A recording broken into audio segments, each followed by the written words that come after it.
मी बऱ्याच दिवसांपासून विचार करत होते की माझ्या 100 डेजच्या मराठी कॉन्टेंटचा फर्स्ट एपिसोड कशावर बनतो. मग मनात विचार आला की मी दुबईच्या हिस्ट्री पासून चालू केलं पाहिजे. कारण जेव्हा अल मक्तूम एका वाळवंटाकडे बघून म्हणत होते की इथे मी एक फ्युचरिस्टिक सिटी बनवणार आहे, तेव्हा सगळं जग त्यांना हसत होतं. तो माझ्यासोबतही तसंच काहीतरी झालंय. माझे अनेक क्लायंट्स, कलिग सगळे मला बोलले की जर तू हिंदी आणि इंग्लिशमध्ये कॉन्टेंट केलास तर तुला खूप जास्त फॉलोअर्स मिळतील. तू मराठीमध्ये कॉन्टेंट करून कधीही 1 मिलियन किंवा जास्त फॉलोअर्सवर जाऊ नाही शकणार.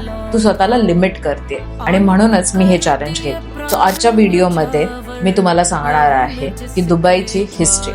जेव्हा दुबई स्टार्ट झालेलं 1800 मध्ये त्यांचा व्यवसाय फक्त होता ट्रेडिंग आणि पर्ल डायव्हिंग, जिथे ते मोती काढायचे. पण 1930 मध्ये मोत्याचा व्यापार बिघडला आणि त्याच्यानंतर त्यांच्याकडे काहीही चॉईस राहिली नाही.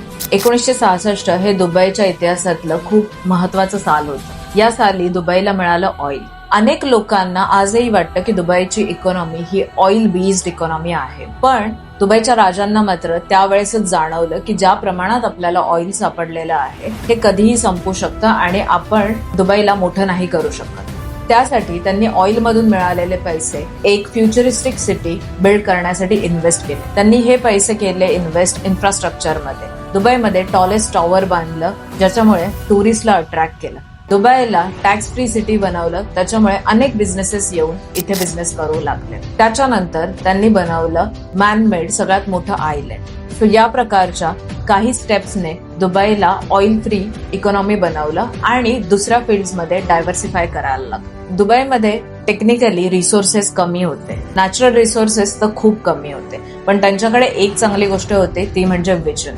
पुढच्या 100 दिवसात मी फक्त दुबईच्या रिअल इस्टेट बद्दलच नाही तर दुबईची लाईफस्टाईल, दुबईची हिस्ट्री, दुबईचं फ्युचर आणि त्यासोबतच दुबईमध्ये बिझनेस करताना मला आलेले चॅलेंजेस मी तुम्हाला सांगणार आहे, आणि तेही फक्त मराठी. तुम्हाला आजच फॉलो करा आणि भेटूयात पुढच्या एपिसोड.